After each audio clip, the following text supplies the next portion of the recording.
welcome to Fan Fuel Motorsports Slick Track Podcast. We got Frank Heckanast Jr. here at East Bay Raceway Park. He's racing the rest of the week down here. Frank, tell us a little bit about yourself. 33 years old, from Illinois, close to Chicago. Everyone thinks we're right in Chicago, but we're south of Chicago. Married, just had my first kid. I've been racing for quite a bit here. I raced go-karts. I was pretty successful, and then I went straight into late models and kind of just developed a little bit each year, and just looking to have a good year. Last time was our first race in a long time, but looking to get better. All right, and your family's also run a few racetracks in their time too, right? Yeah, my sister, she ran Kentucky Lake Motor Speedway for a couple of years, and then she rented Kankakee, a little local track there, and then now she runs a track, Dirt Oval in Joliet. So she has a Roll Outlaw race this year, but she's real big into team demo. Her website, Dirt Oval 66. But she does monster truck shows, demolition, all kinds of stuff. Very successful with it. Does a good job there. And so she's actually here this week helping and supporting me like she always has. All right.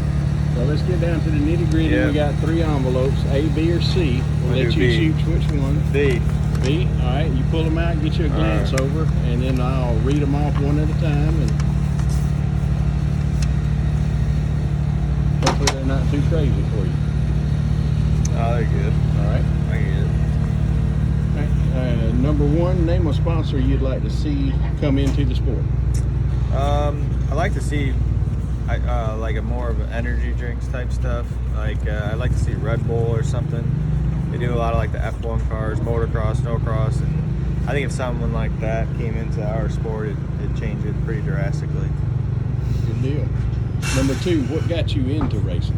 My dad was just a local racer and always went to Florida like this, but worked for a living, raced Santa Fe Speedway and then Kankakee and stuff. And then my sister traveled a little bit and raced, and then when I got started, they both kind of put their suits up and started supporting and helping me.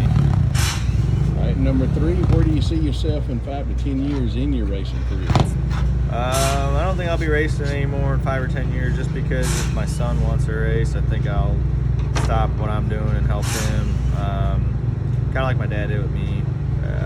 Maybe not 5. Maybe I'd still be racing in 5 or 10 years, but I don't want to try to do 2 teams or nothing like that. If he wants to do go-karts, I'll work and take him go-karting. So I got a lot to accomplish for that, but I think hopefully I'll be helping my son. All right, well, you did just hit on number 5 a little bit, but how did you get to the level of competition you are in now, racing these super late models? Yeah, we just every year set a little bit higher goal, and you know, it's funny. I remember when I started, I thought if I could ever win just a 5,000 win race, I'd be the happiest person ever. And then, well, really like a 2,000. Then so our first race we won was a 1,500. Then we won a 2, and then the 3s came, and then the 5s, and then we won a 12, and then last year we won a 15. And so you just kind of always set your goals a little bit higher every year, and definitely not easy, but every time you can pick off just a little chunk of your goals, it keeps you going and makes you just a little bit better. But when you get pretty sterile, it gets tough. All right, number 6, your expectations for 2022.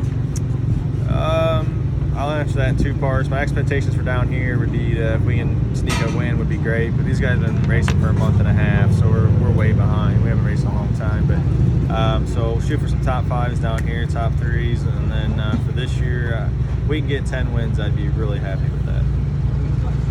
Is there a race you've never run but you'd love to race in it? Yes, I've never run the West Virginia Motor, and if they had a race again, or like a big race again, I think they were dabbing into it last year. If they get a big race going there, I'd like to go there, because that's just something seems pretty cool to me. All right, number 8, what is your number, even though you may drive for a team that uses a different number? I'm 99 Junior.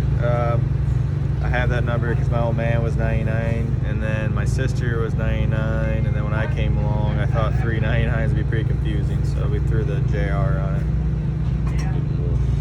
There you go. And number 8, when you win, have you ever thought about starting a new celebration trend? And if so, what do you think it would be? Yeah, so it's a little bit different, but my wife came to our 4 big wins last year, and she was pregnant with my son, and now my son's born. So if I win, I'd like to do something cool with my son out there at Victory Lane. That's awesome. Yeah. And 10, if you became a team owner and you had 2 cars, who would the 2 racers you would hire? I'd hire Shannon Babb and make him drive for me, and then maybe my cousin or something. Mike Stoll is my cousin, or if he's got a lot to do at work. But if we had to do on a big level, I'd do Shannon Babb and probably Nick Hoffman. I think they'd work good together. That's awesome. Well, thanks for taking the time. I really do appreciate it. No problem. Thank you. Thanks, everyone. We'll get these up there on the Fan Feelings Podcast on Twitter and Facebook, Nice. and then I'll send you a link and everything so you can put it on there for your fans. Perfect. Thank you so much. Thank you.